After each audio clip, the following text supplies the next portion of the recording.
Welcome back to Full Circle, Florida. She was a Tampa judge who suddenly found herself catapulted into the national political spotlight. Governor DeSantis appointed Suzy Lopez as the state attorney of Hillsborough County after he kicked out the twice elected Andrew Warren, accusing him of going light on crime. The governor did the same thing to Monique Worrell in Orlando earlier this month. I spoke with Lopez this week about her experience since she took over. Also, her late-night visits to murder scenes and why she chooses to personally meet with the victims of violent crime. But I also asked the critical question that will no doubt define her future career. Who should decide if a state attorney is doing a good job, voters or the governor? I think the public sometimes just doesn't know who to believe. There's these contrasting narratives that have immediately emerged from this latest removal of a state attorney. What and who is the greater Florida public supposed to believe? Was this the case of a power-hungry governor in Governor Ron DeSantis, who for the second time has removed an elected official from office, or is this the case of an agenda-driven prosecutor who was allowing dangerous criminals back out on the street to commit more dangerous crimes? The governor took a very decisive action both in August of last year and last week, and that was because law enforcement lost faith in their top cop. Hillsborough County's top cop is actually the state attorney, same with Orange Osceola. And when law enforcement lost faith in that person in Orange Osceola, the governor has a duty to take action, and he did. He asked me back in August of 2022 to take the helm and right the ship of the office that I worked at for 17 years. I was born and raised in Hillsborough County, and so it's the honor of a lifetime for me to be able to come back and serve.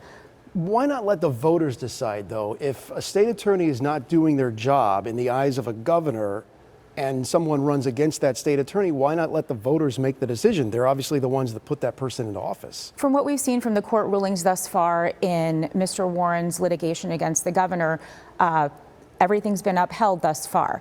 And the governor has a duty, according to our Constitution, to do that in order to keep law and order and in order to keep public safety.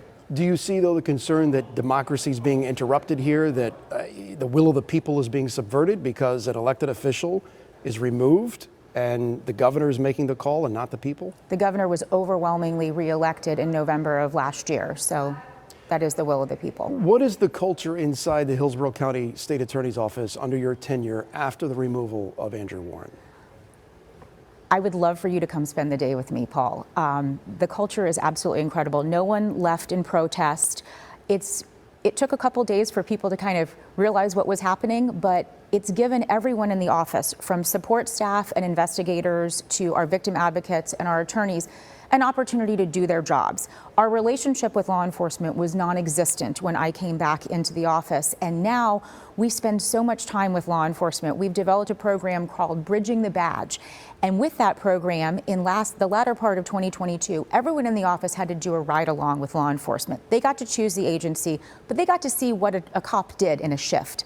And so now, this year, we're inviting our law enforcement partners to come and spend some time with us, see what it is that we do. We have a program called Dining with Deputies, Pizza with the Police, if it's the Tampa Police Department, and we go and we share a meal at their roll call, and we answer questions. So we're really bridging our relationships with law enforcement, and we're really happy about that. I know that you go on the scene of a lot of murders throughout the county. Was that not being done before? Or is that something new? And tell me more about that. I go to pretty much every homicide scene that someone in our office goes to. We have a prosecutor on duty 24 hours a day, 7 days a week for homicides, traffic homicides, and then also just a supervisor on duty.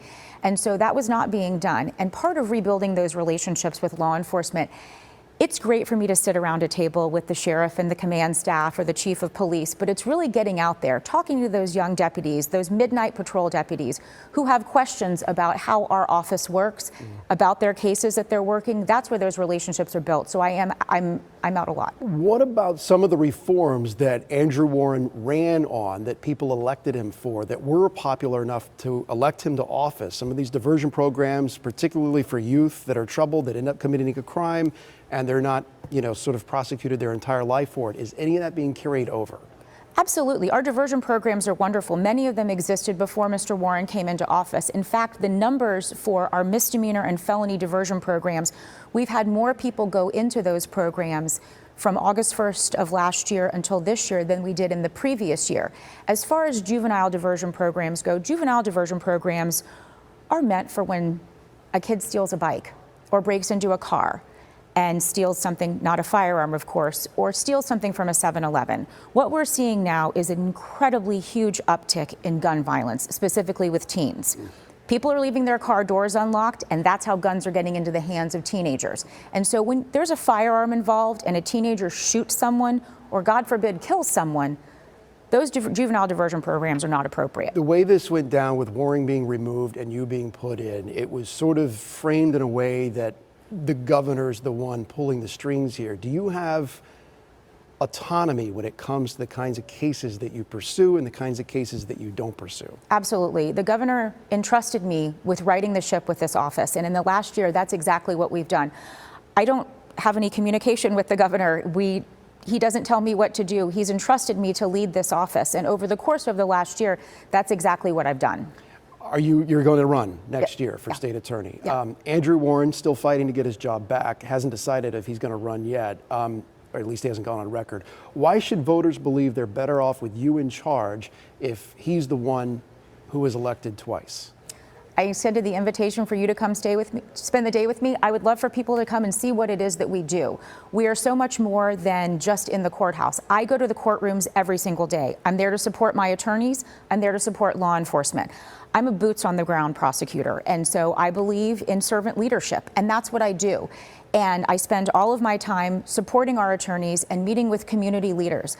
I have a great relationship with a man named Mr. Johnson who works with Rise Up for Peace. He founded that organization after his son was murdered in 2017.